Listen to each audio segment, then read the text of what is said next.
Praise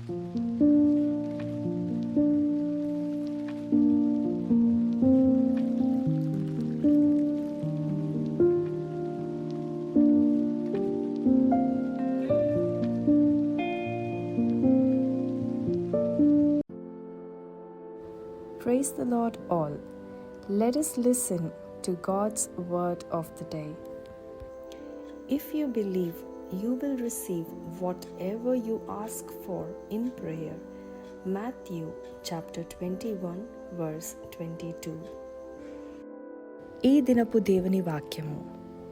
మరియు మీరు ప్రార్థన చేయునప్పుడు వేటిని అడుగుదురో అవి దొరికినవని నమ్మిన ఎడల మీరు వాటినన్నిటినీ పొందుదురని వారితో చెప్పెను. మత్తయి 21వ అధ్యాయము 22వ వచనము. आज परमेश्वर का वचन।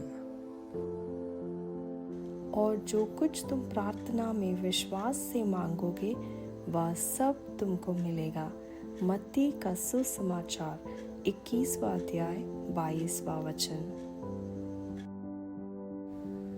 ഇന്നത്തെ ദൈവവചനം. നിങ്ങൾ വിശ്വസിച്ചുകൊണ്ട് പ്രാർത്ഥനയിൽ എന്ത് യാചിച്ചാലും നിങ്ങൾക്ക് ലഭിക്കും എന്ന് ഉത്തരം പറഞ്ഞു. മത്തായി സുവിശേഷം 21-ാം അധ്യായം 22-ാം വചനം.